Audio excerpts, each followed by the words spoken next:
Hello my dear students, आज हम लोग डिस्कस करेंगे मोशन ऑफ सैटेलाइट्स के बारे में। मैंने एक डीसी पांडे से एक बहुत ही अच्छा प्रॉब्लम मेंशन कर रखा है। आप लोग उसको ट्राई करो और अगर कोई डाउट होता है तो लेक्चर के बाद हम लोग बिटवीन द लेक्चर इस क्वेश्चन को भी डिस्कस करेंगे। बहुत सारे पैरामीटर्स हैं जिनके बारे में पूछा गया है। अगर ये क्वेश्चन हम कर लेते हैं इट मींस हमारा कॉन्सेप्ट काफी हद तक क्या है, क्लियर है। चलो समझते हैं क्या है question. An orbital radius r of a satellite is increased. State the following will increase or decrease. कोई सैटेलाइट है जिस रेडियस में रिवॉल्व कर रहा है उसको इंक्रीज कर दिया गया है, तो उसकी ऑर्बिटल वेलोसिटी इंक्रीज करेगी या डिक्रीज करेगी? टाइम पीरियड इंक्रीज करेगा डिक्रीज करेगा? फ्रीक्वेंसी विल इंक्रीज और decrease? Angular velocity angular speed will increase और decrease? kinetic energy will increase or decrease? Potential energy will increase or decrease? And last one is the total mechanical energy will increase or decrease. इस problem को solve करेंगे। तो आज के topic को start करते हैं। हेडिंग लगा लो मोशन ऑफ सैटेलाइट्स, और सबसे पहला हेडिंग लगा लो सैटेलाइट्स। क्या होते हैं सैटेलाइट्स, इनके बारे में पहले थोड़ा बहुत डिस्कस कर लेते हैं, समझ लेते हैं, फिर इनके मोशन के बारे में डिस्कस करेंगे around the earth.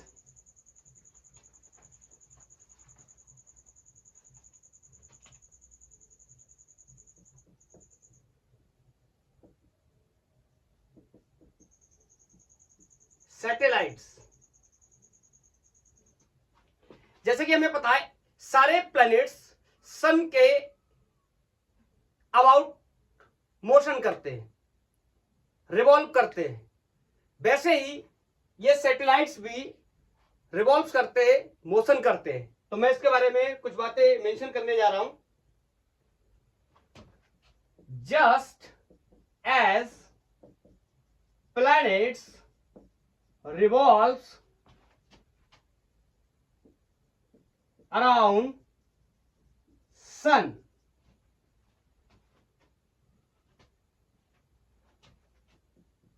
in the same way ये भी क्या करता है, रिवॉल्व करता है। सेम वे celestial objects या celestial bodies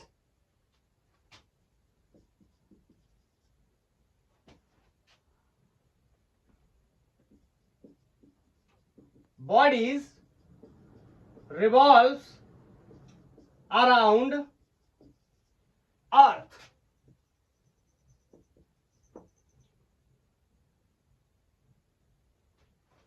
are called satellites। मतलब हमें पता है जैसे सारे प्लैनेट सन के अराउंड रिवॉल्व करते हैं, वैसे ही सिलेस्टियल ऑब्जेक्ट सिलेस्टियल बॉडीज अर्थ के अराउंड रिवॉल्व करते हैं, और ऐसे बॉडीज को, ऐसे ऑब्जेक्ट्स को हम सैटेलाइट्स के नाम से जानते हैं। जिन लोगों को डाउट है इस वर्ड के बारे में, सिलेस्टियल बॉडीज के बारे में, सिलेस्टियल ऑब्जेक्ट्स के बारे में, इसके बारे में आपको बता देता हूं। ये ऐसे बॉडीज या ऐसे ऑब्जेक्ट हैं जो अर्थ के बाहर रिवॉल्व करते हैं, अर्थ की ग्रेविटेशनल पुल के बाहर। ऐसे ऑब्जेक्ट जो अर्थ के ग्रेविटेशनल पुल के बाहर रिवॉल्व करते हैं, ग्रेविटेशनल फोर्स ऑफ अट्रैक्शन के बाहर रिवॉल्व करते हैं, ऐसे बॉडीज या ऐसे ऑब्जेक्ट्स को हम सिलेस्टियल बॉडीज या सिलेस्टियल ऑब्जेक्ट्स के नाम से जानते हैं। मैं कह सकता हूं in space the bodies exist outside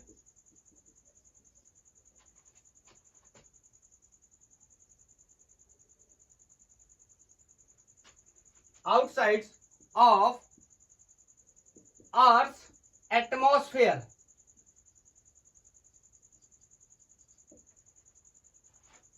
ऐसे बॉडी या ऑब्जेक्ट जो अर्थ के एटमॉस्फेयर के बाहर रिवॉल्व करते हैं उन्हें हम सिलेस्टियल बॉडीज के नाम से जानते हैं। ओके, और आई थिंक मैंने थोड़ा अगर पहले कुछ बोल दिया था ऐसा, तो मेरे को लग रहा है ऐसा कुछ बोला है मैंने कि पुल के बाहर, ऐसा नहीं।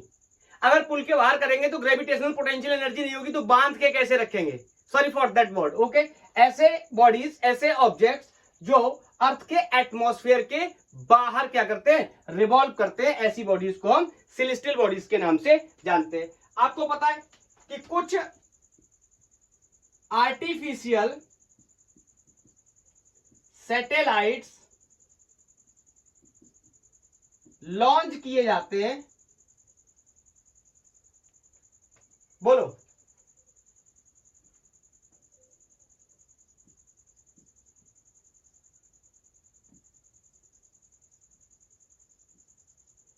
कुछ आर्टिफिशियल सैटेलाइट लॉन्च किए जाते हैं अर्थ से, जो कि सच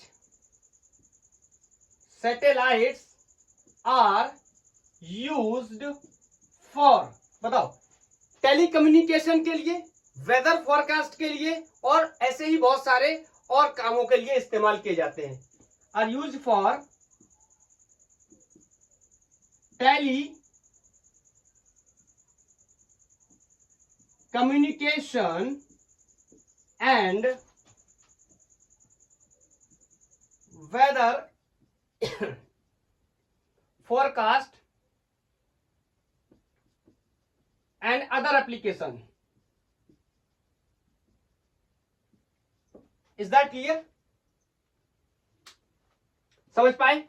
ऐसे ऑब्जेक्ट्स जो कि सैटेलाइट किन्हें हम बोलेंगे, उनके बारे में मैंने आपको बताया, जो अर्थ के अराउंड रिवॉल्व करते हैं और अर्थ के एटमॉस्फेयर के बाहर होते हैं।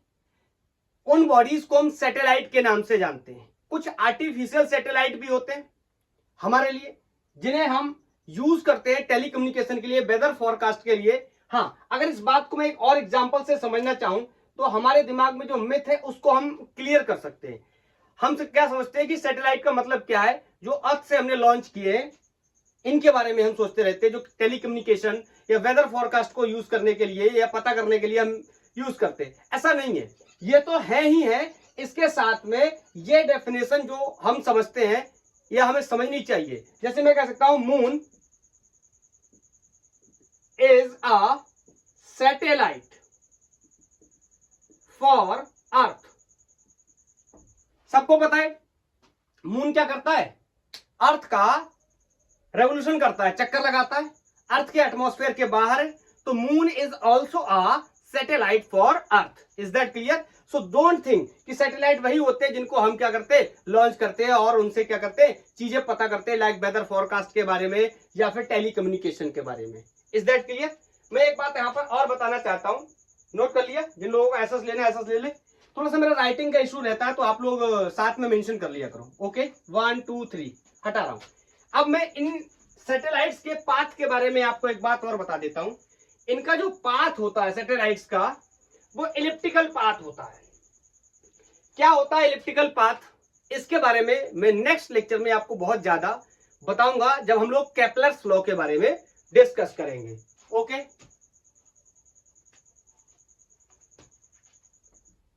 Path of satellites are nearly elliptical.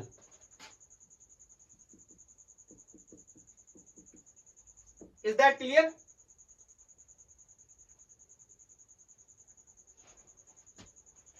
With center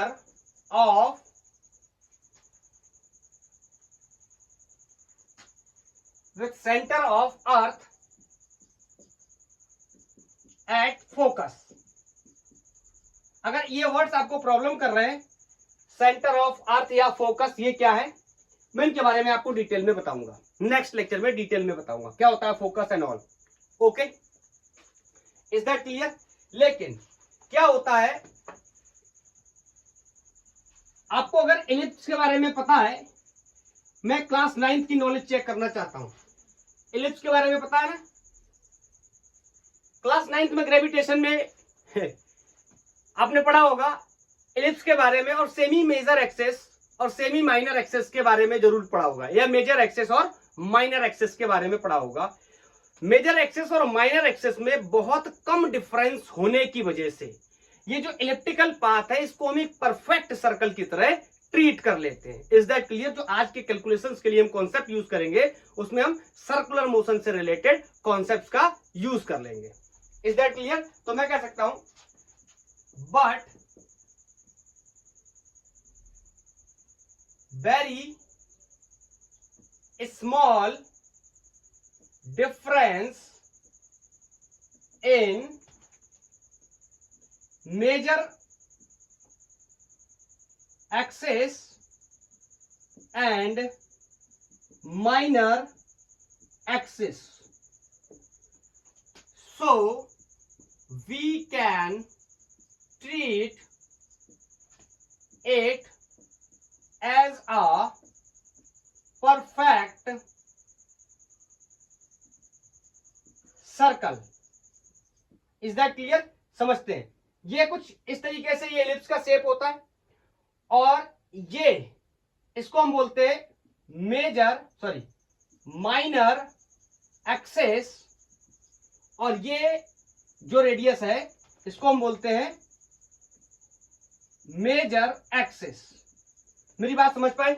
अगर इन दोनों में डिफरेंस कम है इसका मतलब ये कम दबा हुआ है और ये कम फैला हुआ है, इसी वजह से हम इसको क्या कर लेते हैं, परफेक्ट सर्कल की तरह ट्रीट कर लेते हैं। Is that clear? So this is the basic introduction. अभी यहां से अपन मैथमेटिकल कैलकुलेशंस के बारे में डिस्कस करेंगे, तो आप ये नोट कर लो, फिर हम मैथमेटिकल कैलकुलेशन स्टार्ट करते हैं। हटा दो इसको। अब हम लोग बात करेंगे मोशन के बारे में, सैटेलाइट किस तरीके से मोशन करते हैं। तो हेडिंग लगा लो आप, ऑर्बिटल स्पीड या orbital motion of satellite. Satellite तो क्लियर है ना? कौन होते हैं सैटेलाइट? जो अर्थ के एटमॉस्फेयर के बाहर अर्थ का क्या करेंगे, रिवोल्यूशन करेंगे, रिवॉल्व करेंगे। Orbital speed of satellites. समझना, अभी अभी मैंने आपको बताया कि जो पाथ है उसको हम परफेक्ट सर्कल की तरह ट्रीट कर सकते हैं। किसका? सैटेलाइट का। लेट्स से ये अर्थ है, ठीक है, इसका मास कोई कैपिटल एम, इसका रेडियस कोई कैपिटल आर होगा। यहां से मैं यहां पर बना रहा हूं small M, this is the satellite. और ये क्या करेगा, रिवॉल्व करेगा like this. Is that clear? मैंने यहां से यहां तक ये कोई आर नाम दे दिया रेडियस। किसका रेडियस है? ये सैटेलाइट का रेडियस है। सैटेलाइट रिवॉल्व कर रहा है। अब आप बताओ, इस तरीके से सैटेलाइट चलेगा तो इसकी कोई ना कोई एक वेलोसिटी या स्पीड होगी। इसको मैंने वीओ नाम दे दिया। यही क्या है? Orbital speed. इसी को हम कैलकुलेट करेंगे। अब मैं आपको एक कॉन्सेप्ट याद दिलाता हूं पुराने पढ़ाई के आधार पे। मैंने आपको बहुत बार बताया है, जब भी कोई ऑब्जेक्ट सर्कुलर मोशन परफॉर्म करता है उसके लिए एक नेसेसरी एक्सेलरेशन या नेसेसरी फोर्स रिक्वायर्ड होता है। अगर वो फोर्स नहीं होगा तो सर्कुलर मोशन नहीं हो पाएगा। नाम होता है सेंट्रीपिटल फोर्स, इन वैल्यू ऑलवेज mv² r। और अगर रोटेशन के केस में बात करें तो v को r ओमेगा से रिप्लेस कर सकते हैं। Is that clear? mr² भी लिख सकते हैं। अभी मेरी बात को ध्यान से सुनना। फिर मैंने आपको एक बात और बताई होगी, मैंने कहा होगा जब भी कोई ऑब्जेक्ट सर्कुलर मोशन परफॉर्म करेगा एक रिक्वायर्ड फोर्स चाहिए होगा, सेंट्रीपिटल फोर्स। और ऐसा फोर्स कोई होता नहीं है, कोई एग्जिस्ट नहीं करता है। कोई ना कोई फोर्स आकर अलग अलग जगहों पे रोल प्ले करता है। मैंने इसके कई एग्जांपल्स भी आपको बताए। आज ग्रेविटेशन की बात कर रहा हूं, मैं 12th क्लास में इलेक्ट्रोस्टैटिक्स में भी बात करूंगा। मैं पढ़ा चुका हूं, आप चाहे तो मेरा लेक्चर देख सकते हैं, तो वहां पर भी हम डिस्कस कर सकते हैं। आपने केमिस्ट्री में पढ़ाई करी होगी, तो इलेक्ट्रॉन जब न्यूक्लियस के चारों तरफ रिवॉल्व करता है तो वहां पर भी हम बात कर सकते हैं सेंट्रीपिटल फोर्स की। और उस दौरान कौन काम करता है या कौन रोल प्ले करता है, दैट इज कूलम्बिक फोर्स या चार्ज पे लगने वाला फोर्स। Is that clear? तो कोई ना कोई यहाँ पर रोल प्ले करेगा आकर किसका, सेंट्रीपिटल फोर्स का। तो वो कौन हो सकता है, यहाँ पर ऑफकोर्स दो मासेस है, दो मासेस पर लगने वाला force is called gravitational force. तो यहाँ पर सेंट्रीपिटल फोर्स का रोल कौन प्ले करेगा, ग्रेविटेशनल फोर्स। तो I can say F centripetal किसके बराबर होगा, एफ ग्रेविटेशनल, ये रोल प्ले करने वाला है। And centripetal force is always M V square upon R. Is that clear? M is the mass of that object which is revolving, which is performing the circular motion, and v is the velocity of that object या speed of that object। यहाँ पर मैंने इसको क्या माना, v not, तो मैंने यहाँ पर क्या कर लिया, v not. and r is the radius of that circle, so this is the circle and the radius is small r। is that clear? और यहाँ पर क्या होगा, gravitational force is always g m1 m2 over r square। m1 means capital M, mass of earth मान लेता हूँ, small m which is the mass of a satellite over R square का मतलब distance between two masses from centre to centre for the point mass. Is that clear? मैंने continuous masses के लिए भी बताया हुआ है, जो जेईई मेंस या एडवांस लेवल के लिए होता है। अगर आपको आता है तो बहुत अच्छा है, अगर आप देखने में इंटरेस्टेड है तो आप टाइप कर सकते हैं यूट्यूब पे gravitation law for continuous bodies by Gangwar physics. आपको वहां पर बेहतरीन एक्सप्लेनेशन के साथ डीसी पांडे, एससी वर्मा और जेईई मेंस के बहुत अच्छे न्यूमेरिकल्स भी मिल जाएंगे। चलो अब यहाँ पर इसको क्लियर करते हैं। So R square is the distance between two masses. Is that clear? एक ये आर से आर एलिमिनेट हो गया and the mass of satellite से मास ऑफ सैटेलाइट एलिमिनेट हो गया and the orbital velocity will be equal to under root G M upon R. Is that clear? इतनी velocity या इतनी स्पीड से कोई भी सैटेलाइट अर्थ के चारों तरफ रिवॉल्व करता है, सर्कुलर मोशन करता है। Is that clear? बोलो। अब यहां पर एक बात और समझ लेते हैं। अगर मैं प्रोपोर्शनलिटी देखना चाहूं तो यहां पर proportionality V naught is inversely proportional to root R. यहां पर मैं आपको यह बताना चाहता हूं, अगर आर बढ़ा तो बोलो बी नॉट क्या होगा, कम होगा। इनवर्सली रिलेशन है, इनवर्सली प्रोपोर्शनल है। इट मींस जितना बड़ा सर्कल होगा सैटेलाइट का उतना ही कम उसकी स्पीड होगी। इसका मतलब अर्थ की सरफेस से जितनी ज्यादा हाइट पर सैटेलाइट रिवॉल्व कर रहा है उसकी वेलोसिटी या उसकी स्पीड उतनी ही कम होगी। सबसे ज्यादा कहां हो सकती है, near to the earth surface. इसके बारे में भी डिस्कस करेंगे। Is that clear? बोलो, कोई डाउट तो नहीं है? चलो इसको आप नोट करो, मैं कुछ और बताना चाहता हूं। यहां पर डिस्कस कर लेते हैं orbital speed of satellite at नहीं बोलेंगे, नियर बोलना पड़ेगा, एट बिल्कुल नहीं बोल सकते। Near earth surface. It means ये जो आर डिस्टेंस है ये रिड्यूस होते होते ये सैटेलाइट कहां आ गया, यहां कहीं आ गया। इसका मतलब मैं कह सकता हूं R is small R is nearly equal to capital R and capital R is the radius of earth. Is that clear? बोलो। तो यहां पर मैं इसको पुट कर देता हूं, हटाऊं। So this will be V naught equal to under root G M. बोलो, स्मॉल आर की जगह capital R. Is that clear? This will be this is the special case. Remember, this is the special case. ये हमेशा काम नहीं करेगा, ये तब काम करेगा जब सैटेलाइट अर्थ की सरफेस के पास में रिवॉल्व कर रहा है। अब मैं इसको जी एम के टर्म्स में ना लिख के ग्रेविटी के टर्म्स में लिखना चाहूं, so everybody knows small G की वैल्यू कितनी होती है, capital G M upon R square. Is that clear? So gm will be equal to gr square. I can place here. So this is going to be v naught equal to under root gm की जगह gr square over r।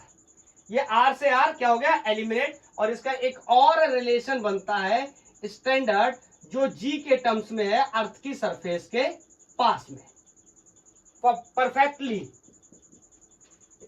Perfectly for the near the surface of earth. Is that clear? तो ये अब एक सवाल और पैदा हो सकता है यहां पर। हमने ऑर्बिटल वेलोसिटी किसी भी सैटेलाइट की किसी भी जगह पे कैलकुलेट कर ली, ऑर्बिटल स्पीड किसी सैटेलाइट की नियर द अर्थ कैलकुलेट कर ली, ऑर्बिटल स्पीड किसी सैटेलाइट की in the terms of gravity calculate कर ली। एक और क्वेश्चन हो सकता है, ऑर्बिटल वेलोसिटी और एस्केप वेलोसिटी में क्या रिलेशन हो सकता है? एस्केप वेलोसिटी का लेक्चर सारे लोगों ने देखा होगा एंड आई होप सब लोग पढ़ करके आए होंगे। जिन लोगों ने मिस कर दिया है, जो छूट गया है जिनका, वो चाहे तो दोबारा से पढ़ाई कर सकते हैं। आप यूट्यूब पे टाइप कर सकते हैं एस्केप वेलोसिटी बाय गैंगबॉर फिजिक्स, आपको लेक्चर मिल जाएगा, एक्सप्लेनेशन मिल जाएगा और बहुत ही जबरदस्त एससी वर्मा, डीसी पांडे और जेई के क्वेश्चंस मिल जाएंगे। तो मैं अब इसका रिलेशन बनाना चाहता हूं किसके साथ में? एस्केप वेलोसिटी के साथ में। नोट कर लिया?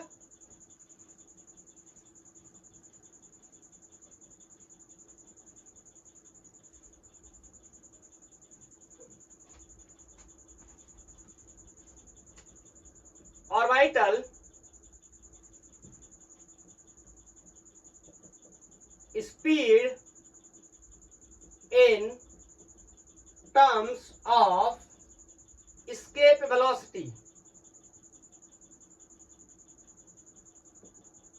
तो पहले तो मैं एस्केप वेलोसिटी का बेसिक एक्सप्रेशन लिख देता हूं। एस्केप वेलोसिटी का बेसिक एक्सप्रेशन है 2gm अपॉन r।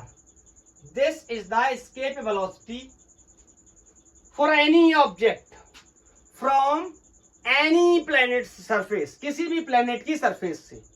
अगर आप इसको स्टैंडर्ड करना चाहते हैं, अर्थ के लिए काम करवाना चाहते हैं, तो आप इसको मास ऑफ अर्थ को ये एम की जगह मास ऑफ अर्थ लगा देंगे तो ये स्टैंडर्ड हो जाएगा किसके लिए? Mass sorry escape velocity from the earth surface. Is that clear?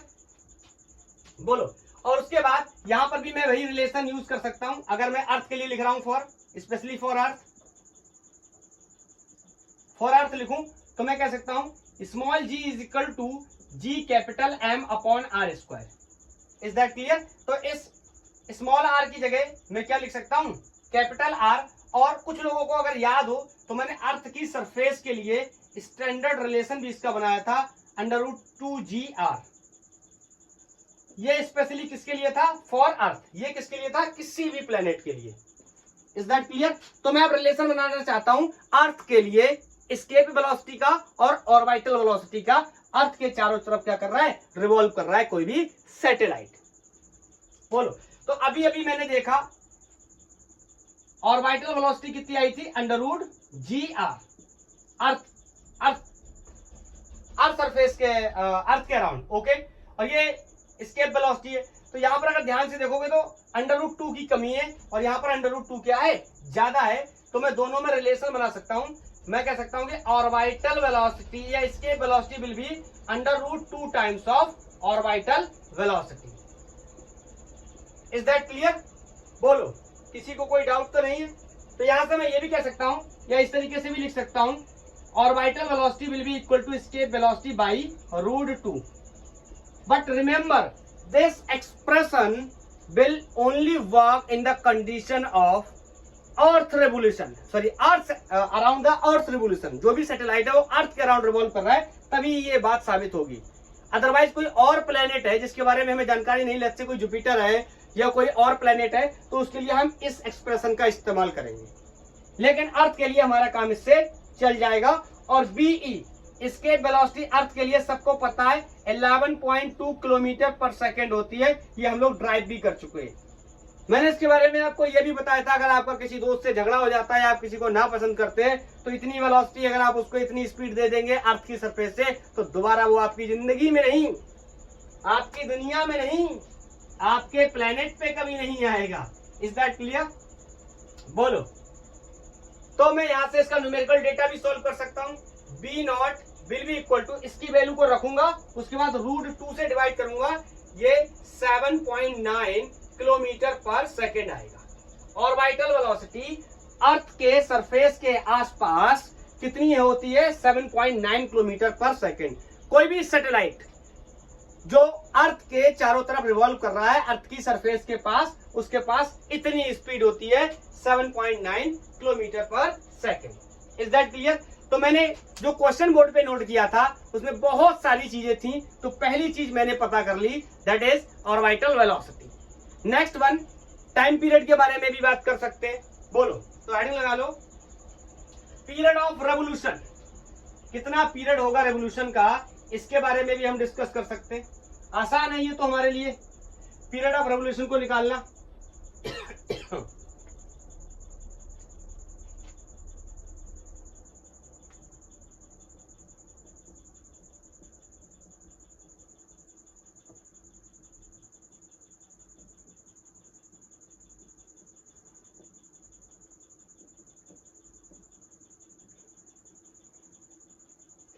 कितना टाइम पीरियड होगा, इजीली हम कह सकते हैं, बोलो क्या, speed is equal to distance per unit time. Speed मैं यहां पर बी नॉट मान रहा हूं, ऑर्बिटल स्पीड। बोलो डिस्टेंस, जब अगर ये एक सर्कल कंप्लीट कर लेगा तो इसका टाइम पीरियड कैपिटल टी हो जाता है। ये बात मैं आपको सर्कुलर मोशन से बताते चला रहा हूं। और डिस्टेंस कितनी हो जाएगी, 2 pi R. Is that clear? तो यहां से टाइम पीरियड मेरे को निकालना है, this will be 2 pi R upon V naught. Sometimes मैं ऐसे भी कैलकुलेशन करके क्वेश्चन को सॉल्व कर लूंगा, लेकिन कुछ टाइम्स ऐसा होगा कि बी नॉट मुझे गिवन नहीं होगा, तो उस बी नॉट की वैल्यू को जब मैं यहां पे रखने जाऊंगा, this will be 2 pi R upon under root G M upon R. ये थी ना? बोलो, ये आर है रूट में और ये ऊपर आर है, तो इनका रिलेशन मैं बनाना चाहता हूं, तो इसको मैं ऐसे लिख सकता हूं, 2 पाई आर की पावर 1 है, ये पलट के ऊपर जाएगा, आर की पावर कितनी हो जाएगी, हाफ। हाफ है, बोलो ये यहाँ पर 1 बाई हाफ है, तो ऊपर जाके प्लस में ही रहेगा, तो मैं कह सकता हूं this is going to be R to the power half, और नीचे रख दिया मैंने under root G N. Is that clear? तो यहां से मैं इसका एक रिलेशन बना सकता हूं, I can write period of revolution will be 2 pi R cube upon under root gm. This is the period of revolution for a satellite which is revolving around the earth. Is that clear? अब फिर वही कहानी आप चाहो तो कर सकते हो इसके केस में भी, कि अगर अर्थ के सरफेस के पास रिवॉल्व कर रहा है तो इस जी एम की जगह आप जी आर स्क्वायर का, स्मॉल जी आर स्क्वायर का इस्तेमाल कर सकते हो, और इस छोटे आर की जगह कैपिटल आर का इस्तेमाल भी कर सकते हो। इससे भी हमें एक रिलेशन मिल जाएगा। हटाऊं, नोट कर लिया, 1 2 3, हट जाता हूं, जिन लोगों को एसएस लेना ले लो। Done, okay. चलो, तो मैं इसका यहां पर एक और रिलेशन बना देता हूं। देखो, क्वेश्चन यहां से भी सॉल्व होगा, क्वेश्चन यहां से भी सॉल्व होगा, और जो मैं बताने जा रहा हूं क्वेश्चन उससे भी सॉल्व होगा, बशर्ते हमें ये देखना है कि डिमांड किस तरीके की है। अगर अर्थ के सरफेस की बात कर रहा हूं, so I can say small g will be gm upon r square, so I can write small gm will be, sorry, capital G capital M will be equal to small g r square। तो मैं यहाँ इसको place कर देता हूँ, t will be equal to 2 पाई, बोलो ऊपर capital R cube और नीचे इसकी जगह G R square. Is that clear? और ये किसमें रहने वाला है, अंडर रूट के अंदर। तो ये भी एक एक्सप्रेशन बनके तैयार होता है कि यहां पर जीएम को मैंने जी आर स्क्वायर रख दिया, तो ये रिलेशन भी काम करेगा। ग्रेविटी से रिलेटेड जब कोई बात होगी तो मैं इससे सॉल्व करूंगा। Is that clear? बोलो, यहां पर अगर आप चाहो तो मैं एक चीज और भी आपको बता सकता हूं, केपलर्स लॉ के बारे में हम नेक्स्ट लेक्चर में डिस्कस करेंगे, और ये एक्चुअली में केपलर का थर्ड लॉ लिखा हुआ है, इसके बारे में मैं बता दूंगा आपको थोड़ा सा बाद में। बोलो, क्लियर? चलो, ऑर्बिटल वेलोसिटी हो गई, टाइम पीरियड हो गया। अब मैं डिस्कस करना चाहता हूं एनर्जीज के बारे में, कि इस सैटेलाइट के पास कितनी एनर्जी होगी। अच्छा, बिना कुछ सोचे समझे मैं एक बात का जवाब दे सकता हूं, क्या? कि इसकी जो टोटल एनर्जी है वो कैसी आने वाली है, नेगेटिव आने वाली है। इसके पीछे मेरे को लॉजिक भी पता है। जब मैंने आपको बाइंडिंग एनर्जी के बारे में बताया था, या एस्केप वेलोसिटी के बारे में बताया था, उस दरमियान मैंने आपको एक बात बताई थी, कोई भी क्लोज सिस्टम है तो उस क्लोज सिस्टम की एनर्जी या टोटल एनर्जी हमेशा कैसी होती है, नेगेटिव। तभी वो क्या करता है, बांध करके रखता है। क्लोज सिस्टम कोई क्लोज ऑब्जेक्ट भी हो सकता है या कोई ऑब्जेक्ट है वो किसी को बांध के रख सकता है, तो दोनों ही क्या है, एक सिस्टम की तरह काम कर रहे हैं। तो कोई भी क्लोज सिस्टम होगा उसकी एनर्जी कैसी होगी, नेगेटिव। यहां पर भी ध्यान से देखो, ये अर्थ है, ये सैटेलाइट है, ये इसको बांध के रखना ना, तभी तो ये रिवॉल्व कर पा रहा है, तो इसकी टोटल एनर्जी कैसी आनी चाहिए, नेगेटिव। चलो ट्राई करते हैं, पता करने की कोशिश करते हैं। Heading is energy of satellites.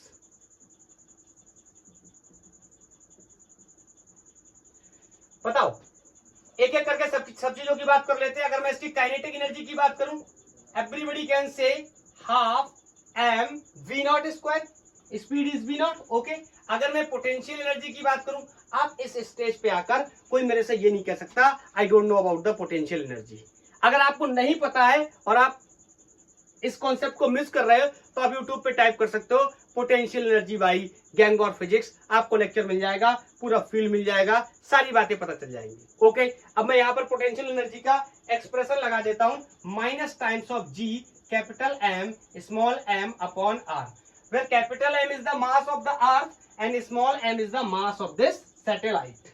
Is that clear? तो मैं अगर आपसे कहूं ET, इसकी टोटल एनर्जी क्या होगी, everybody will say sum of kinetic plus sum of potential. Scalar quantity है, डायरेक्ट ऐसे ही ऐड कर लेंगे, कोई वेक्टर वगैरह का डिस्कस नहीं करेंगे। Half M V naught square minus G capital M small M upon are.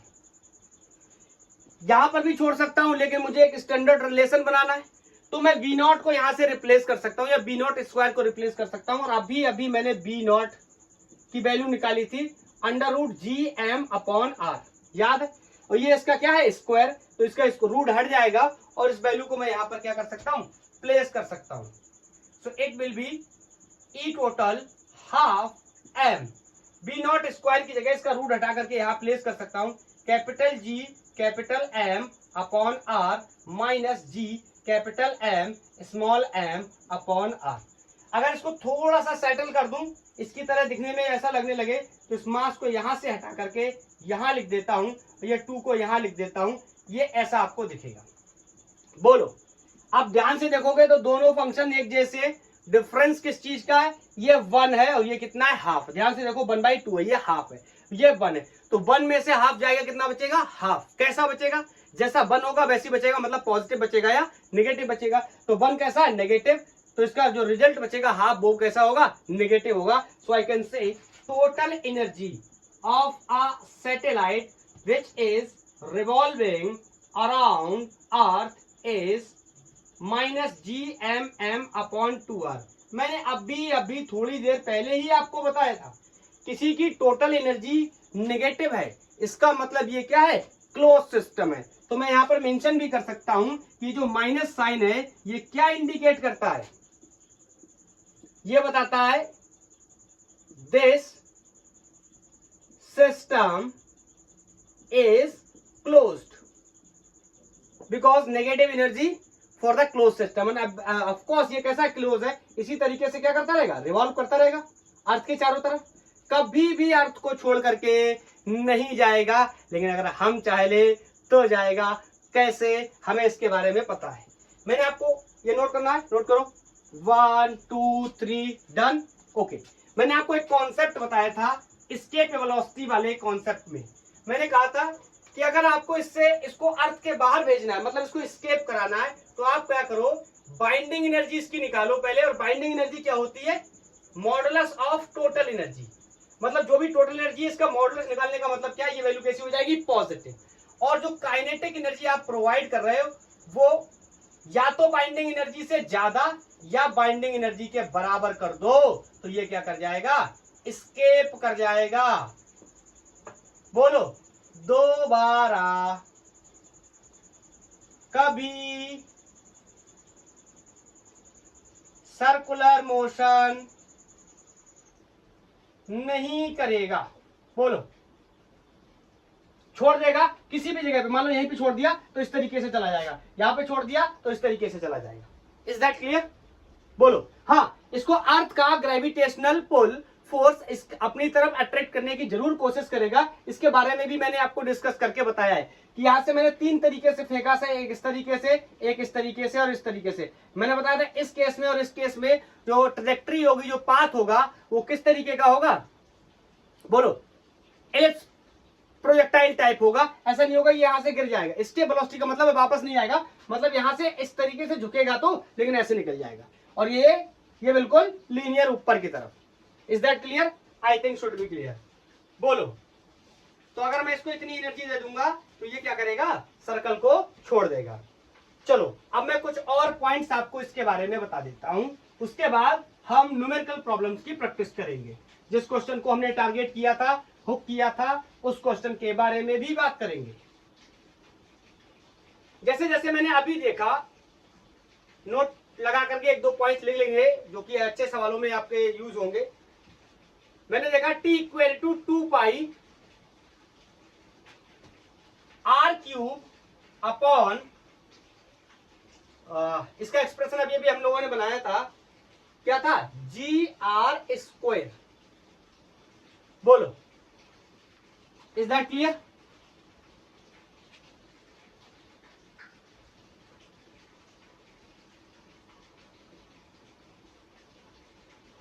अब यहां से मैं अगर प्रोपोर्शनलिटी को देखने जाऊं, मेरे को लगता है कुछ थोड़ी सी मैंने कहीं पर मिस्टेक कर दी। क्या इसको ऐसे नहीं, इसको ऐसे होना चाहिए, ऐसे ऐसे। अगर कहीं पर हुआ हो रूट वगैरह में प्रॉब्लम, तो प्लीज आप इसको देख लेना। तो मैं यहां पर अगर स्क्वायर लगा दूं, इसका स्क्वायर, और प्रोपोर्शनलिटी लिखना चाहूं, तो ये क्या है, R T square is proportional to R to the power 3/2। मैं बस ये बताना चाहता हूं, यही क्या है, थर्ड लॉ है, किसका, केपलर का, जो प्लेनेटरी मोशन के बारे में एक्सप्लेनेशन देगा। नेक्स्ट लेक्चर में हम इसकी बात करेंगे। मैं दोबारा बोल दे रहा हूं, अपोलोजाइज अगर मैंने ऐसा किया हो, मेरे को याद नहीं, गर्मी बहुत है। अगर यहाँ पर मैंने रूट न लगाया हो या आर बिना रूट के रह गया हो, आर टू दी पावर 3 और रूट सिर्फ नीचे रह गया हो, तो सॉरी फॉर दैट, आप उसको क्या कर लेना, करेक्ट कर लेना। Is that clear? No no no, अब गलती कर रहा हूं मैं। एक सेकेंड, 1 सेकेंड। टाइम पीरियड का एक्सप्रेशन अभी मैंने ड्राइव किया, 2 pi R to the power 3 upon GR square, यही ड्राइव किया था, and this is the correct relation. और यहां से अगर मैं समझने की कोशिश करूं इसको, तो यहां से मैं स्क्वायर की प्रोपोर्शनलिटी बनाना चाहता हूं। मेरे को लगता है कुछ तो हुआ है, बार बार इसमें मुझे डाउट पता नहीं क्यों हो रहा है। तो यहाँ पे मैं ऐसे लिख सकता हूँ, इसको ध्यान से सुनना, T is proportional to R to the power 3/2।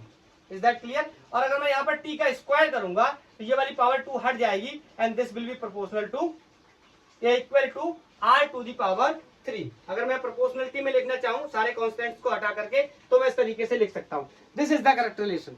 अगर कुछ थोड़ा बहुत हुआ हो तो सॉरी फॉर दैट, आप देख लेना उसको, ठीक है। T square is proportional to R to the power 3 and this is third law, Kepler's third law है। इसके बारे में मैं नेक्स्ट लेक्चर में आपको डिटेल में बताऊंगा। बोलो, अगर मैं आपसे कहूं time period of satellite near to earth surface, इसके लिए मैंने एक रिलेशन भी ड्राइव किया था, मैं उसकी मैथमेटिकल वैल्यू आपको बताना चाहता हूं। और यहां से जो मैंने रिलेशन ड्राइव किया था, T equal to 2 pi under root R upon G, ये रिलेशन मैंने ड्राइव किया था अभी। Is that clear? और मैं यहां पर सारे न्यूमेरिकल डेटा प्लेस कर दूंगा, जैसे कि R की वैल्यू 6400 किलोमीटर, G की वैल्यू अर्थ की सरफेस के पास 9.8 मीटर पर सेकेंड स्क्वायर।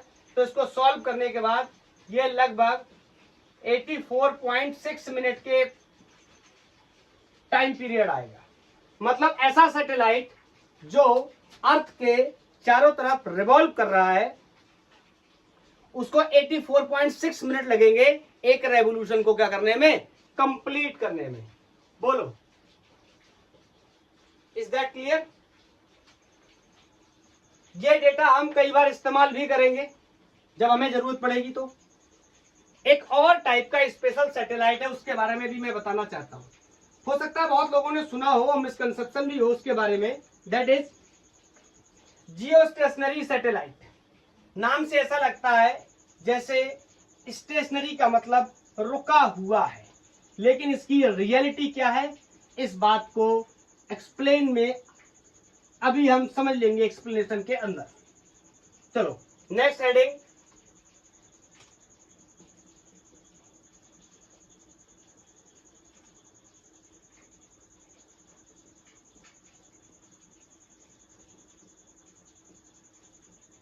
जियो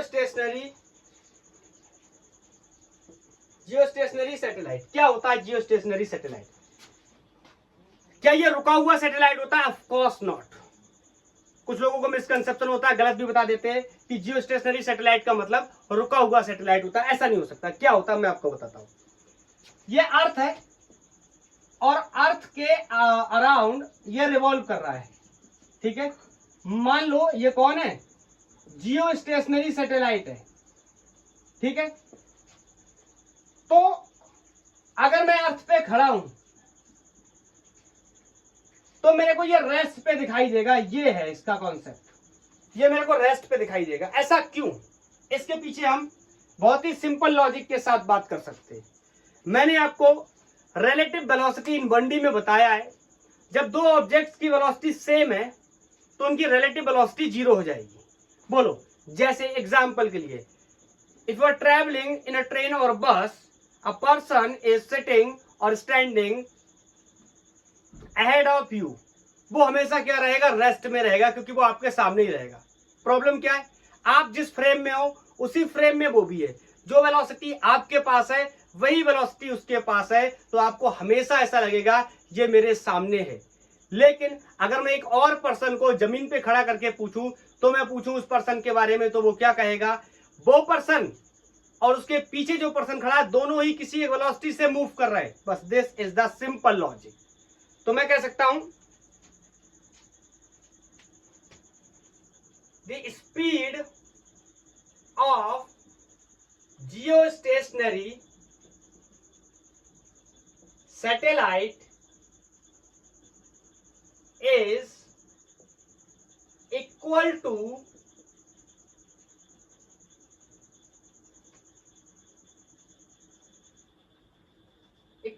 अर्थ। अर्थ जिस तरीके से रिवॉल्व कर रहा है, जितनी स्पीड अर्थ की है उतनी स्पीड इसकी है। एंड बताओ, अगर स्पीड सेम है, टाइम पीरियड इज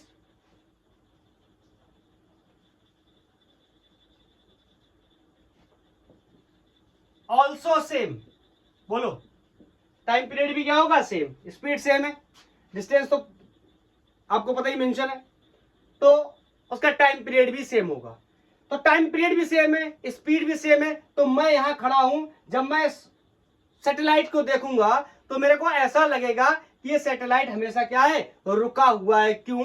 जिस प्लेनेट पे या जिस ऑब्जेक्ट पे मैं बैठा हूं उसकी वेलोसिटी और सामने वाले की वेलोसिटी या स्पीड क्या है, सेम है। तो इसकी और मेरी रिलेटिव वेलोसिटी या रिलेटिव स्पीड क्या है, 0 है। इस वजह से ये मुझे रुका हुआ दिखाई देगा, इसीलिए हम इसको जियो स्टेशनरी सैटेलाइट के नाम से जानते हैं। क्या ये एक्चुअली में रुका हुआ है? Of course not. Is that clear? मैं ब्रैकेट में मेंशन कर दे रहा हूं, relative speed of Jio stationery satellite and earth is 0। इसी वजह से ये मुझे क्या कर रहा है, रुका हुआ महसूस हो रहा है। तो मैं कह सकता हूं that's why it appears at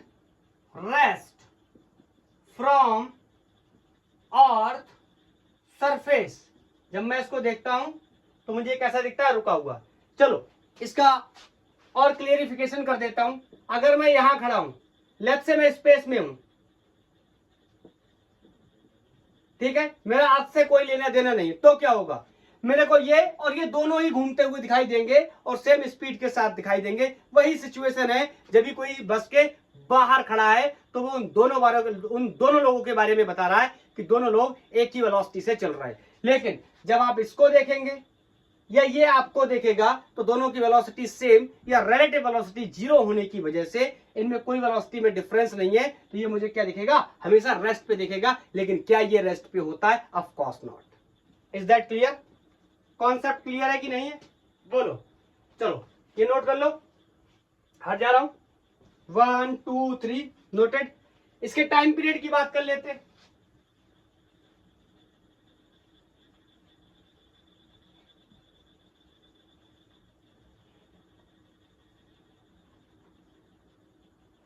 पहले रेडियस की बात कर लेते हैं। Radius of geostationary satellite. बताओ, रेडियस को मैं ऐसे कैलकुलेट कर सकता हूं, 2 पाई, इसका टाइम पीरियड के एक्सप्रेशन को यूज करके r⁻³ अपॉन gr²। अब ध्यान से सुनना, यहां पर मेरे को 2 पाई कांस्टेंट इसकी वैल्यू पता है और t की वैल्यू भी मुझे पता है, कितनी, 24r।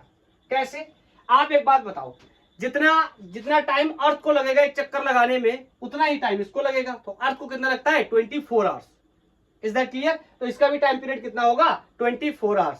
और यहां पर मेरे को r², it means radius of अर्थ के बारे में भी पता है, बोलो, स्मॉल g के बारे में भी पता है, 2 पाई ऑफ कॉस कांस्टेंट इसके बारे में भी हम जानते हैं। तो यहां से r की वैल्यू को हम इजीली कैलकुलेट कर सकते हैं, और ये वैल्यू 4.2 इंटू 10⁻³ किलोमीटर या r=4200 किलोमीटर। इतनी ऊंचाई पे अर्थ की सरफेस से एक कम लगा है,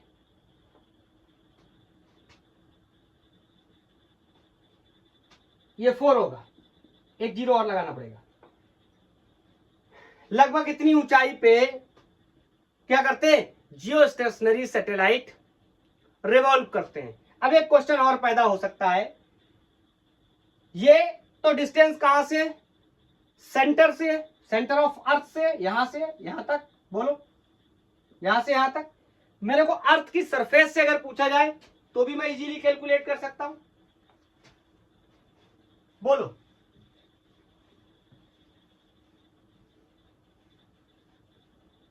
जैसे यहां पर मान लो ये अर्थ है और यहां पर ये जियोस्टेशनरी सैटेलाइट है, ये रेडियस कैपिटल R, लेकिन थोड़ा सा बड़ा करके बनाता हूं,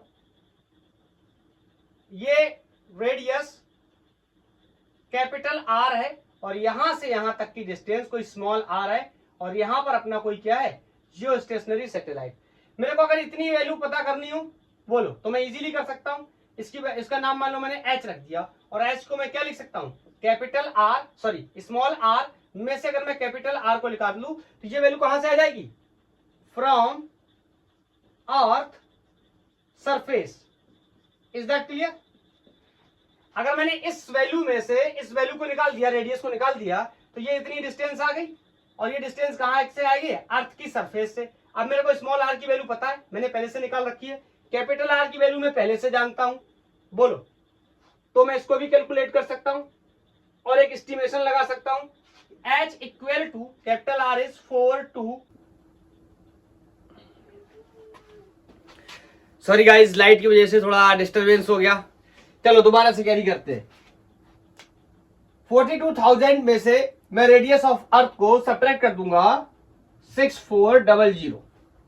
इज दैट क्लियर? किलोमीटर्स में रखे दोनों वैल्यूज, तो ये आएगा 35,600 किलोमीटर्स। लेकिन हम इसको मोटा मोटा एक राउंड ऑफ नंबर में 36,000 किलोमीटर्स कैलकुलेट करते हैं। मतलब जियोस्टेशनरी सैटेलाइट अर्थ की सरफेस से ऑलमोस्ट 36,000 किलोमीटर की ऊंचाई पर अर्थ की वेलोसिटी या अर्थ की स्पीड के साथ मूव करते हैं, दैट्स व्हाई हमें क्या फील होते हैं, रुके हुए फील होते हैं। Is that clear? So this is the concept of the orbital motion. सारी चीजें हम लोगों ने डिस्कस कर ली, अब प्रॉब्लम्स डिस्कस करना शुरू करते हैं। पहला प्रॉब्लम जो हम बोर्ड पे लिया था मैंने शुरुआत में, उसी प्रॉब्लम से शुरू करेंगे और फिर आगे 2 4 5 6 प्रॉब्लम्स को और सॉल्व करेंगे। क्वेश्चन था कि एक सैटेलाइट है जिसका ऑर्बिटल रेडियस कोई स्मॉल आर है और उसको फर्दर इंक्रीज कर दिया गया है, तो हमें बताना है state which of the following will increase और डिक्रीज। डीसी पांडे से फर्स्ट प्रॉब्लम ले रहे, N orbital radius r of a satellite is increased, state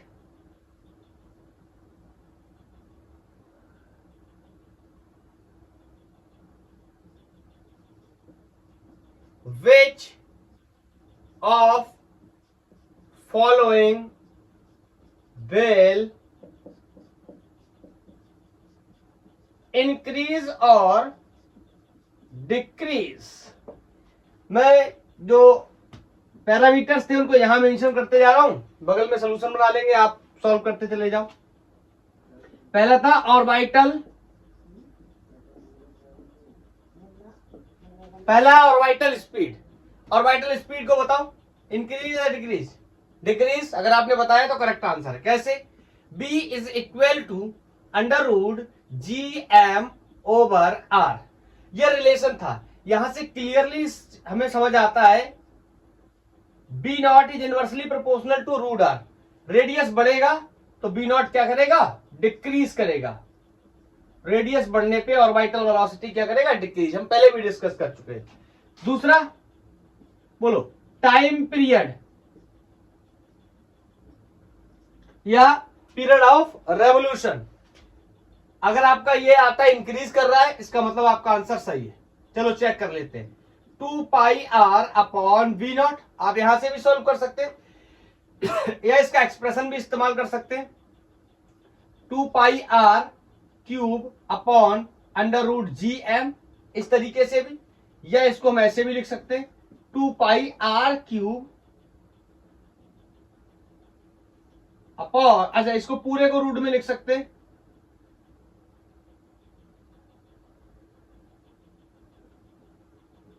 चलो यहीं से कर लेते, जाने दो।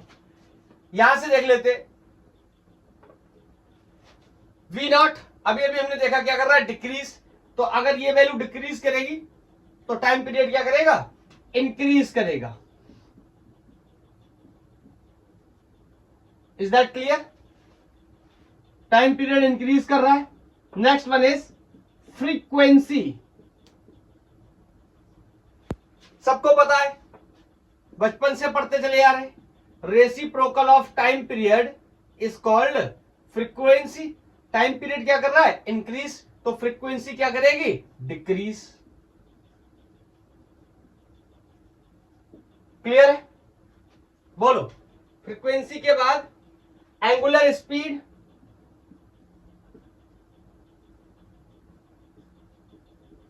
अगर आपका डिक्रीज आता है तो सही है गलत? सही। चलो देखते हैं। एंगुलर स्पीड को मैं लिख सकता हूं 2 पाई एफ या 2 pi upon T. Is that clear? अब यहां आके आप ये सवाल नहीं पूछ सकते ये कैसे आया है, सर्कुलर मोशन में हम डिस्कस कर चुके हैं। अभी अभी मैंने देखा टाइम पीरियड क्या कर रहा है? इंक्रीज कर रहा है। तो बताओ एंगुलर स्पीड क्या करेगी? Decrease. So omega will decrease. Clear है? Next one is energy. कौन सी? काइनेटिक।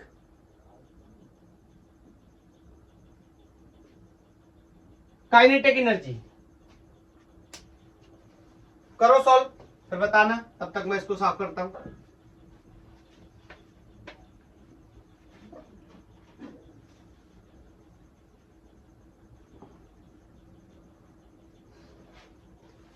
काइनेटिक एनर्जी का एक्सप्रेशन अभी अभी हमने निकाल करके सॉल्व किया था। Simply we can say half M V naught square. पहली बात तो हम यहां से कह सकते हैं, और वी नॉट की वैल्यू को हम डाल भी सकते हैं इसके अंदर। बोलो, तो जो रिलेशन बना था that was G capital M छोटू एम अपॉन 2r। बोलो, रेडियस क्या कर रहा है? इंक्रीज। तो काइनेटिक एनर्जी भी क्या करेगा? डिक्रीज। इंक्रीज नहीं, डिक्रीज। बोलो, next one was potential energy. इधर क्लियर? बताओ, पोटेंशियल एनर्जी के लिए क्या कहेंगे? इंक्रीज या डिक्रीज? अगर डिक्रीज आ रहा है तो गलत हो गया इस बार। बोलो, क्यों? ये बढ़ेगा तो ये ओवरऑल वैल्यू क्या करेगी? इंक्रीज करेगी। क्यों? ये माइनस का साइन लगा हुआ है। मेरी बात समझ रहे? माइनस का साइन लगा हुआ है। ओवरऑल ये वैल्यू जितनी छोटी होती जाएगी, एक्चुअल में ये वैल्यू उतनी बड़ी होती जाएगी, क्योंकि क्या लगा हुआ है? Minus sign. इसका मतलब पोटेंशियल एनर्जी क्या करती है? इंक्रीज करती है, अगर रेडियस क्या करता है? इंक्रीज करता है। Clear? Next one is total energy. बताओ, टोटल एनर्जी इंक्रीज करेगी डिक्रीज करेगी? क्योंकि टोटल एनर्जी भी नेगेटिव होती है। बोलो, टोटल एनर्जी भी नेगेटिव होती है, तो टोटल एनर्जी क्या करेगी? इंक्रीज या डिक्रीज? पहले तो हमें इसमें यहां 2 कर लेना चाहिए। ठीक है, तो ये आर क्या करेगा? बढ़ेगा। तो ये ओवरऑल वैल्यू क्या करेगी? डिक्रीज। ओवरऑल वैल्यू डिक्रीज करेगी, लेकिन माइनस होने की वजह से ये वैल्यू क्या करेगी? इंक्रीज। क्योंकि माइनस में जो वैल्यू छोटी होती है एक्चुअल में वो क्या हो जाती है? बड़ी। तो वी कैन से कि टोटल एनर्जी भी क्या करने वाली है? इंक्रीज करने वाली है, अगर आर क्या होता है? इंक्रीज करता है तो। क्लियर? इस क्वेश्चन ने बहुत सारे डेटा को कवर किया और हमें बहुत क्लियर कट आंसर देने की कोशिश करी। नोट कर लो आप। नेक्स्ट क्वेश्चन,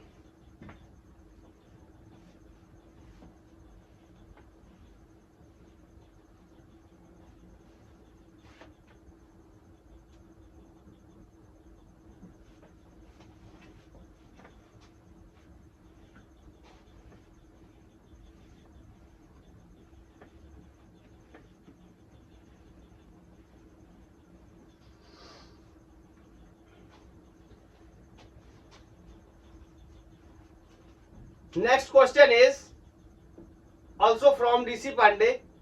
मेरे से कह रहा है एक जियो स्टेशनरी सैटेलाइट है, जियो स्टेशनरी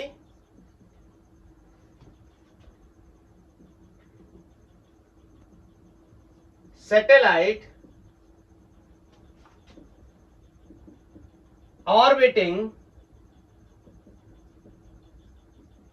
द अर्थ। अर्थ के चारों तरफ क्या कर रहा है? ऑर्बिटिंग कर रहा है। At a height of 6r। 6r की हाइट पर, कहां से? Above the surface of earth. Earth की सरफेस से 6r एबव, जहां r क्या है? Radius of earth. क्लियर? हमें बताना है the time period of satellite at the distance 3.5 r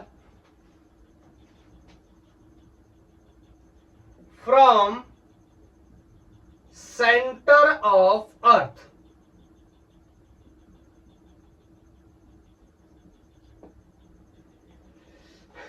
try करें। डीसी पांडे से लिया ये प्रॉब्लम, 1 2 3 कर लिया। चलो अब समझते हैं। टाइम पीरियड बताना है और टाइम पीरियड के लिए मैं यूज कर सकता हूं T square is directly proportional to R cube. बोलो। बहरहाल ये मैंने बताया भी न्यूटन केप्लर्स थर्ड लॉ है, इसके बारे में नेक्स्ट लेक्चर में डिटेल डिस्कशन करेंगे। दो डिस्टेंसेस भी दे रखी है। बोलो पहली डिस्टेंस 6r दे रखी है, मैं इसको 7r लिख रहा हूं। आई थिंक आप समझ गए होंगे। 6r दे रखी कहां से? सरफेस से। तो मेरे को देना पड़ा अगर कहां से? सेंटर से। तो बोलो सेंटर से कितनी जाएगी? 7r। क्यों? क्योंकि ये वाली डिस्टेंस कहां से ले रखी? सेंटर से। एक सेंटर से एक सरफेस से, तो दोनों को मैंने एक जैसा कर लिया और R2 को मैंने क्या कर लिया? 3.5, क्योंकि ये कहां से है? सेंटर से। Is that clear? तो मैं यहां कह सकता हूं, मान लो मेरे को इसका टाइम पीरियड निकालना है। आप कहोगे इसका टाइम पीरियड, इसका टाइम पीरियड गिवन है, ध्यान से पढ़ो। ये कौन सा सैटेलाइट है? जियो स्टेशनरी सैटेलाइट है, और जियो स्टेशनरी सैटेलाइट का टाइम पीरियड अर्थ के टाइम पीरियड के बराबर होता है 24 आवर। Is that clear? जितना टाइम अर्थ अपना चक्कर लगाती है उतने ही टाइम में जियो स्टेशनरी सैटेलाइट भी अपना चक्कर लगा लेते हैं। सो I can say T2 upon T1 square is equal to R2 upon R1 cube. Okay, यहां से मैं कह सकता हूं T2 अपॉन T1, और T1 की वैल्यू कितनी है? 24। यहां पर R2 बोलो कितना है? 3.5 R, और R1 कितना है? 7R to the power 3। ये R से R गया, ये इससे गया, कितना बचा? 1/2। बोलो इज दैट क्लियर? क्या किसी को कोई डाउट है? बोलो। या फिर ऐसे भी कर सकते हो, यहां पर 24 को क्या कर लोगे? स्क्वायर है तो ऑफकोर्स इस तरीके से करना पड़ेगा। तो यहां से T square will be equal to 24 into 24 into 1/2 to the power 3। या चाहो तो इस रिलेशन को इस तरीके से भी कैरी कर सकते हो, r टू दी पावर 3/2। इस स्क्वायर को हटाकर इधर भी कर सकते हो। Is that clear? तो ये बेसिक मैथमेटिक्स है। हाँ, अब इसको सॉल्व करना, और सॉल्व करने के बाद आपको पता चलेगा ये वैल्यू आएगी 8.48 R। मतलब जब वो अर्थ के सेंटर से 3R डिस्टेंस पे होगा तो उसे अपना टाइम पीरियड एक रेवोल्यूशन लगाने में जो समय लगेगा वो 8.48 R लगेगा, जबकि जियो स्टेशनरी सैटेलाइट को कितना टाइम लग रहा था? 24 R। Is that clear? चलो नोट कर लो इसको। Next question.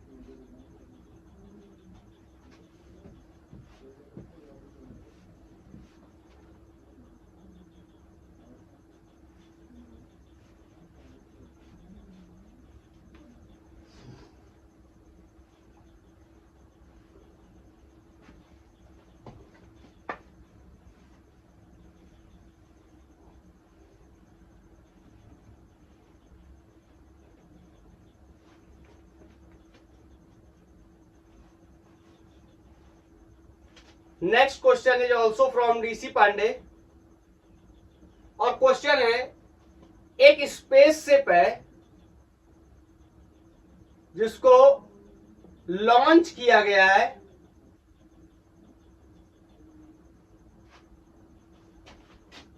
Launched into circular orbit of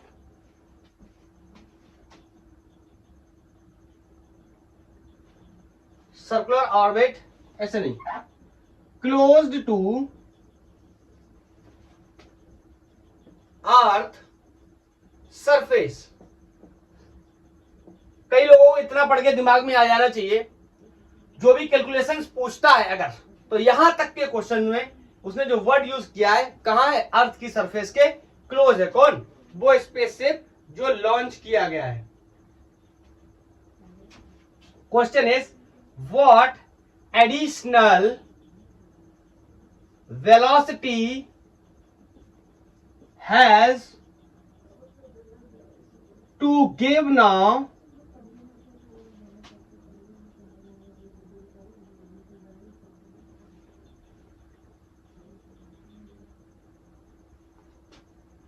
give now to be imparted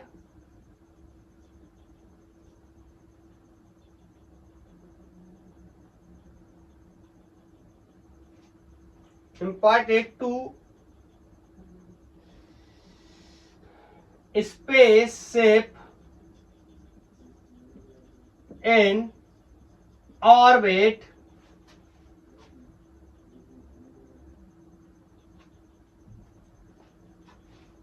to overcome gravitational pull.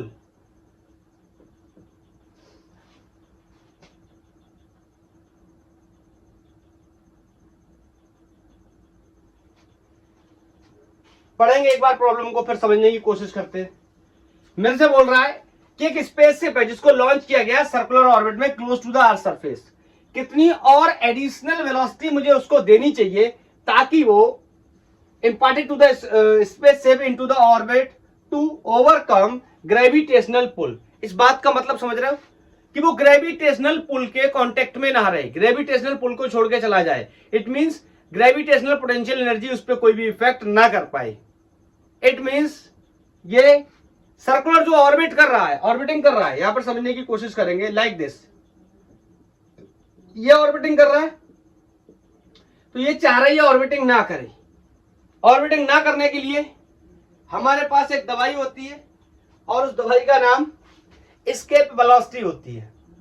याद आया?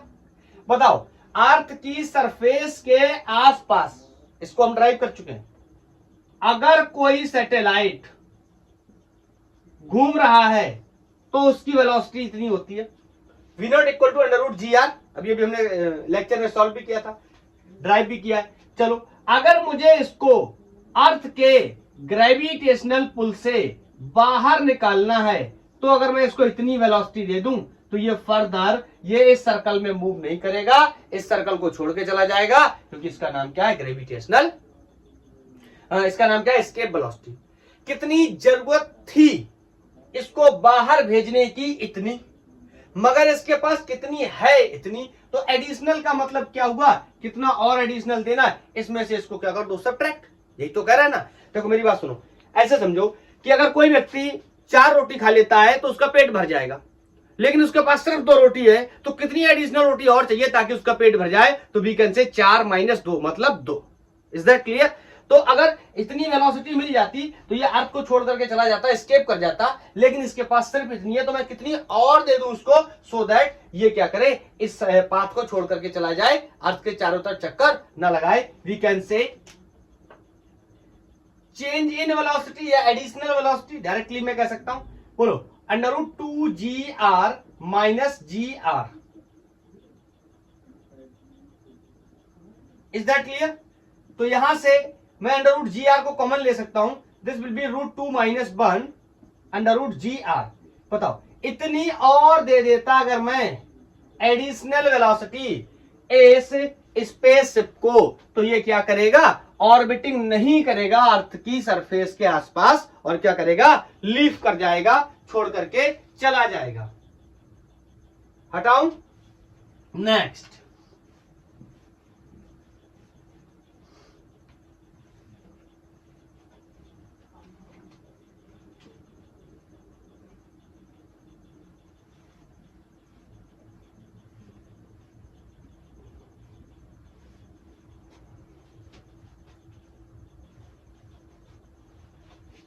Next question is from SC Verma, और इस बार क्वेश्चन मेरे से कह रहा है a satellite is revolving around the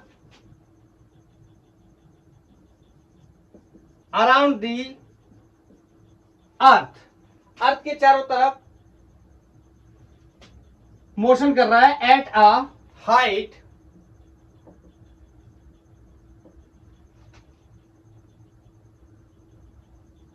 600 kilometres. Question है फाइंड दो पार्ट मेरे को इसमें बताने हैं। पहला है स्पीड ऑफ सैटेलाइट, सैटेलाइट की स्पीड कितनी होगी, and part two is time period of satellite.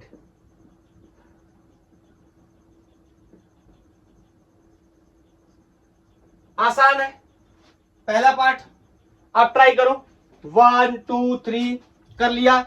चलो अब समझते हैं। मेरे से कह रहा है एक सैटेलाइट है जो कि अर्थ के चारों तरफ रिवॉल्व कर रहा है 600 किलोमीटर की डिस्टेंस पे।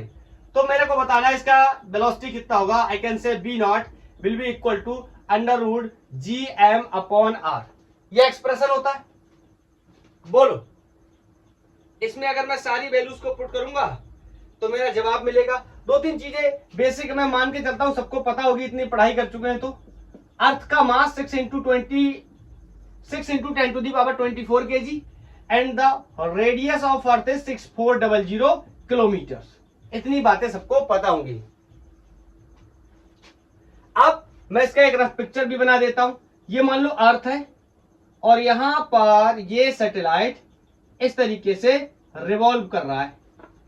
बोलो, और यहां से देखो, आपको ये मत समझ लेना कि यहां से ये 600 मीटर की डिस्टेंस पर, अरे यहां से अगर 600 किलोमीटर की डिस्टेंस पे होगा तो ये अर्थ के बाहर ही नहीं जा पाएगा, क्योंकि अर्थ का खुद का रेडियस कितना है 6400। इसका मतलब ये कहां से, क्वेश्चन में दिया नहीं गया, इसका मतलब ये अंडरस्टैंड होना चाहिए। हम समझ सकते हैं ये बात कहां से, सरफेस से बोला गया 600 किलोमीटर। तो बोलो ये टोटल यहां से है 600 किलोमीटर, और यहां से पूरा कैलकुलेट अगर मैं करने जाऊंगा तो ये हो जाएगा कितना, 600 प्लस 6400, ये हो जाएगी आर की वैल्यू।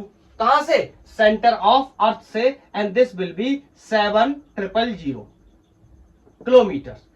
7000 किलोमीटर की ऊंचाई पर अर्थ की सरफेस से ये सैटेलाइट क्या कर रहा है, रिवॉल्व कर रहा है। तो इसकी ऑर्बिटल वेलोसिटी को मैं लिख सकता हूं 6.67 into 10 to the power -11 and the mass of earth is 6 into 10 to the power 24 over the distance is 7000 kilometre. तो इसको मैं किस में डाल देता हूं, मीटर्स में। सबको सॉल्व करेंगे और सॉल्व करने के बाद जो मैथमेटिकल नंबर एक निकल के आएगा दैट विल बी 7.6 किलोमीटर पर सेकेंड। इतनी स्पीड से ये सैटेलाइट अर्थ के चारों तरफ रिवॉल्व कर रहा है।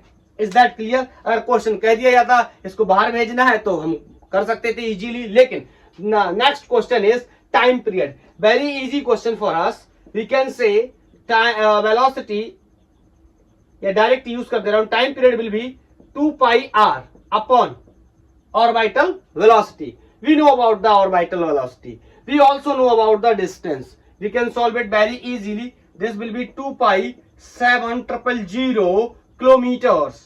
तो चाहो तो इसको मीटर्स में कन्वर्ट कर लो, and this is 7.6. This is in kilometers per second. So you can say 10 to the power 3. अब ये सब SI यूनिट्स में आ गए, मीटर पर सेकंड में आ गए। अब जो आंसर आने वाला है टी का, ये किस में आएगा, ऑफ कोर्स सेकंड्स में आने वाला है। तो this value will be 5.8 into 10 to the power 3 seconds. इतना टाइम लगेगा उसको एक चक्कर लगाने में, अर्थ के चारों तरफ रिवॉल्व करने में, अगर वो 7000 किलोमीटर हाइट पर above the surface, from the centre of the surface क्या कर रहा है, रिवॉल्व कर रहा है। और उसकी वेलोसिटी है, उसकी स्पीड कितनी है, 7.6 इंटू 7.6 किलोमीटर पर second. Is that clear. Note कर लो। नेक्स्ट क्वेश्चन हम लोग जेईई मेंस 2013 से लेंगे, और ये क्वेश्चन एनर्जी से रिलेटेड है। टाइम पीरियड के क्वेश्चंस कर लिए, ऑर्बिटल स्पीड के कर लिए, अब एनर्जी के क्वेश्चंस भी कर लेते हैं कि कितनी एनर्जी रिक्वायर्ड होगी। इस टाइप के क्वेश्चंस जेईई 2013 में एक सवाल पूछा गया कि ये कोई सैटेलाइट है जो कि रिवॉल्व कर रहा है,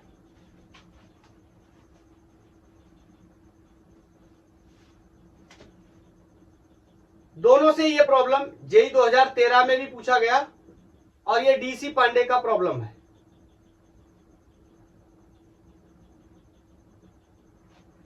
question is what is the minimum energy required to launch a satellite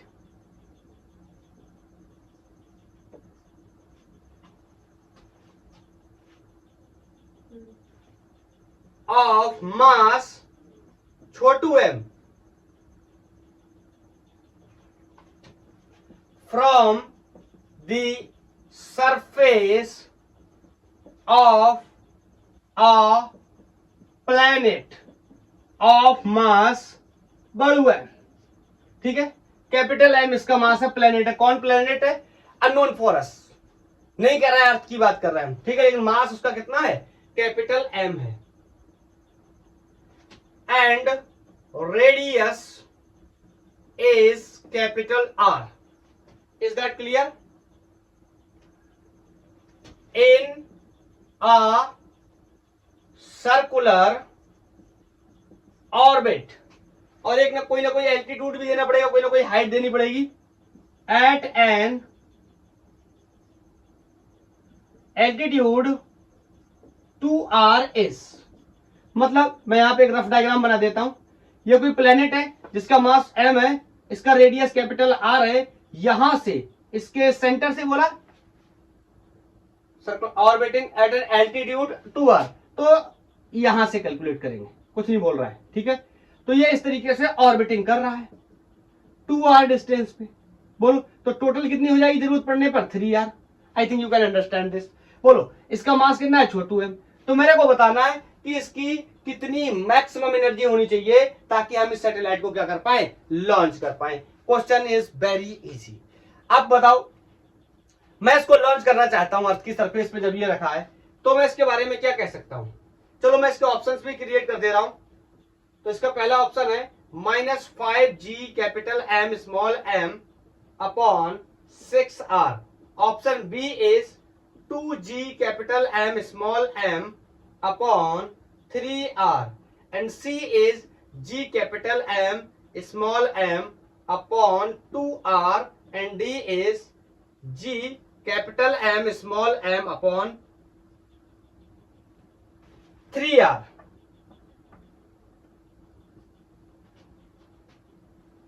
is that clear? कर लो ट्राई। 1 2 3 कर लिया जिन लोगों ने किया है, और फर्स्ट ऑप्शन आया है, it means is a correct answer. बोलो कैसे सॉल्व कर सकते हैं?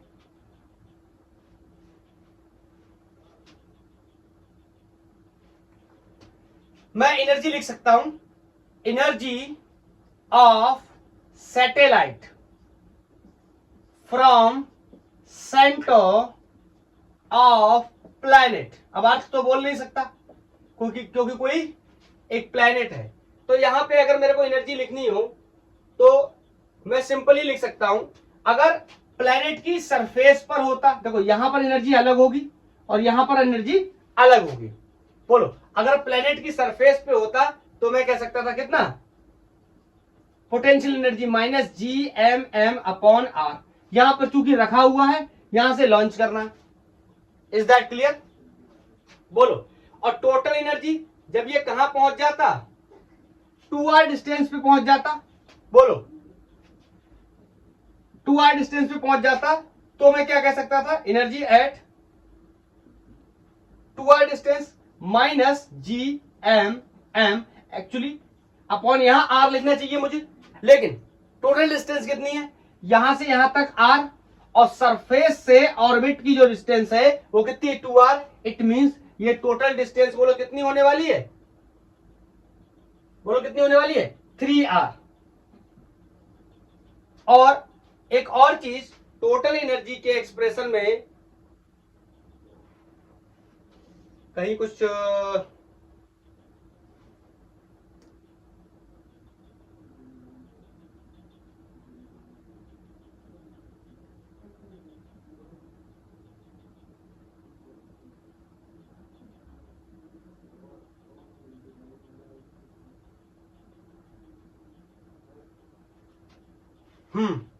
ये प्रॉब्लम है। टोटल एनर्जी की एक्सप्रेशन में नीचे क्या होता था, याद करो 2r होता था। तो यहां पर r की वैल्यू कितनी आएगी, 3r। इसका मल्टीप्लाई जब होगा 2 के साथ, दिस विल बी 6r ना। ओके ठीक है। अब क्या करना है, दोनों एनर्जी को सब्ट्रैक्ट कर दो, जितनी एनर्जी बची उतनी एनर्जी तो रिक्वायर्ड होगी। मौजूदा स्थिति में जब ये यहां पर था ये सैटेलाइट, तो इसके पास इतनी एनर्जी थी। जब ये यहां इमेजिन कर रहे हैं हम लोग, जब ये यहां पहुंच गया होगा तो इसके पास इतनी एनर्जी हो गई होगी। लेकिन यहां पहुंचेगा कब, जब मुझे एनर्जी देनी पड़ेगी। तो बताओ इतनी एनर्जी चाहिए यहां जाने के लिए, इतनी एनर्जी चाहिए लेकिन इतनी है, तो इन दोनों को सब्ट्रैक्ट कर दूं जो डिफरेंस आएगा वही मुझे मिल जाएगा।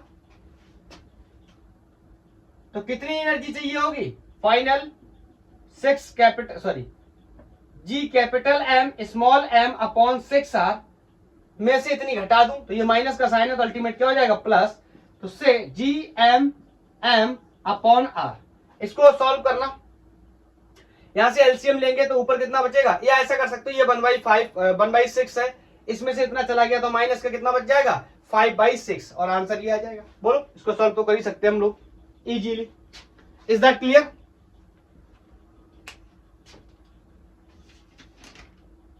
अब चलते चलते इतनी पढ़ाई करने के बाद एक क्वेश्चन मैं आपको दे करके जाता हूं और आप मेरे को बताना इसका आंसर क्या आने वाला है।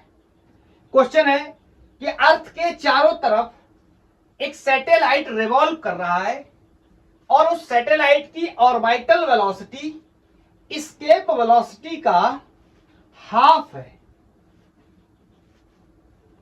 ऑर्बिटल वेलोसिटी क्या है, एस्केप का हाफ है। तो मुझे कुछ बातें बतानी है उसके रिलेटेड। क्या क्या बातें बतानी है समझते हैं। This problem is from DC Pandey. Is that clear. मैं ज्यादा लैंग्वेज नहीं लिख रहा इसकी। ये अर्थ है, इसके चारों तरफ एक सैटेलाइट है जो कि रिवॉल्व कर रहा है और इसकी वेलोसिटी v0 है। यहां पर गिवन कर दे रहा हूं मैं ये बात कि ये गिवन है v0 is equal to be by not √2e, given in the problem be/2।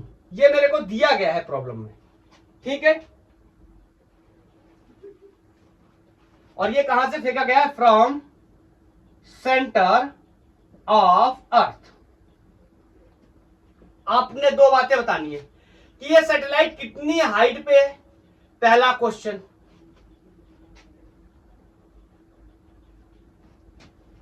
The height of satellite above the surface of earth, पहला पार्ट। दूसरा पार्ट ये इंटरेस्टिंग है, if the satellite stop suddenly and stop कर जाता है और वहां से फ्री फॉल करने लगता है, गिरना शुरू कर जाता है। Stop suddenly in its orbit and allowed to free fall.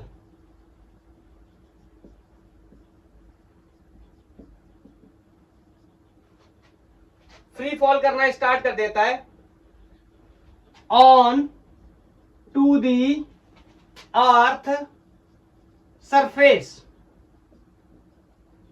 Find the velocity with which it will hit the ground, hit the surface या ग्राउंड। यह अर्थ की सरफेस को किस वेलोसिटी से हिट करेगा, यह हमारा सवाल है। Is that clear. देखो इस वाले सवाल में तो कोई प्रॉब्लम है नहीं, हाइट तो हम आसानी से निकाल लेंगे। इतने सारे क्वेश्चंस हम इस कॉन्सेप्ट पर रिलेटेड कर चुके हैं। बोलो जिन लोगों को डाउट है अब डाउट नहीं होना चाहिए यार, ऑर्बिटल वेलोसिटी का रिलेशन लगाना। आप देखो ऑर्बिटल वेलोसिटी का रिलेशन लगाना, एस्केप वेलोसिटी का रिलेशन लगाना। ये सेंटर से तो ऑर्बिटल वेलोसिटी के लिए आर लिख लेना और किसी के लिए आर प्लस एच लिख लेना, और एच की वैल्यू मुझे निकालनी है, दोनों में कंपेयर कर देना। जीएम जैसी चीजें एलिमिनेट हो जाएंगी और आपको एक एच की वैल्यू मिल जाएगी इजीली, नो प्रॉब्लम। इस वाले पार्ट के लिए मैं थोड़ा सा आपको एक पॉइंट सजेस्ट कर देता हूं। देखो यहां पर बाहर ना तो कोई नॉन कंजर्वेटिव फोर्स है, मतलब ना कोई ड्रैग फोर्स है, ना कोई फ्रिक्शन फोर्स है, ऐसी कोई बात तो करी नहीं गई है। इसका मतलब मैं एनर्जी कंजर्व कर सकता हूं, इस कॉन्सेप्ट का मैं यूज कर सकता हूं, एनर्जी कंजर्वेशन। अब एनर्जी कंजर्वेशन में मैं कह सकता हूं mechanical energy initial will be equal to the mechanical energy final. Mechanical will be sum of kinetic plus potential will be equal to sum of kinetic plus potential initial and final. अब ध्यान से सुनना, satellite में orbiting कर रहा था, satellite orbiting कर रहा था, किसी जगह पहुंचकर इसकी वेलोसिटी सडन क्या हो गई, जीरो। इसका मतलब फाइनल काइनेटिक एनर्जी क्या हो गई, जीरो। जैसी वेलोसिटी जीरो हुई, जैसी वेलोसिटी जीरो हुई उसकी इनिशियल काइनेटिक एनर्जी क्या हो गई, जीरो। उसके पास जो भी एनर्जी बची वो कौन है, पोटेंशियल। Is that clear? और जब ये यहां से गिरना शुरू करता है और अर्थ की सरफेस पे हिट करने आता है, तब इसकी फाइनल पोटेंशियल एनर्जी क्या हो जाएगी, zero. Now it is very simple, potential energy will be equal to the kinetic energy. Is that clear? आप कह सकते हो loss in potential energy will be equal to the gain in kinetic energy, ऐसा भी बोल सकते हैं। ठीक है, अब मुद्दे की बात क्या आती है, काइनेटिक एनर्जी का expression I will use half times of mv square. What will be the expression for the potential energy, minus G M M over R जैसी चीजों का यूज करेंगे, थोड़ा सा कैलकुलेटिव दिखाई देगा। मैं एक चीज का और इस्तेमाल कर सकता हूं, अर्थ के स्पेशल केस में एम जी एच भी तो पोटेंशियल एनर्जी होती है। लेकिन अगर आपने इस एक्सप्रेशन को लगाया तो सवाल गलत हो जाएगा, मैं आपको वजह बता दे रहा हूं। This is the approximation result, ये एक्चुअल रिजल्ट नहीं होता। पोटेंशियल एनर्जी का एक्चुअल रिजल्ट क्या होता है, M G H upon 1 plus H upon R. This is the actual result, मैंने आपको बताया भी है। अगर किसी को डाउट है, वो समझना चाहता है, तो यूट्यूब पे टाइप कर सकता है potential gravitational potential energy by gang physics, आपको पता चल जाएगा ये कहां से आया। लेकिन ये किस परिस्थिति में काम करता था, जब हम अर्थ की सरफेस के बहुत पास होते थे। इट मींस एच क्या होता था, ऑलमोस्ट नेग्लेजिबल होता था इन फ्रंट ऑफ आर, तो ये वैल्यू क्या हो जाती थी, जीरो, और रिजल्ट एम जी एच। लेकिन इस कंडीशन में चूंकि ये काफी हाइट ऊपर ट्रेवल कर रहा है, उड़ रहा है, तो मैं इस वाले कॉन्सेप्ट का क्या करूंगा, यूज करूंगा। Is that clear? मास पता है, जी पता है, एच हम निकाल चुके, यहां से पहले वाले प्रॉब्लम में एच निकाल लिया, तो आर हमें पता है, यहां से बी हम फाइंड कर सकते हैं। कितना आएगा एच और कितना आएगा ये भी आप मेरे को जवाब में बता सकते हैं। तो आज के लिए इतना ही, थैंक यू, धन्यवाद। पढ़ाई करते रहिए, नेक्स्ट लेक्चर में मिलते हैं केपलर्स लॉ के साथ।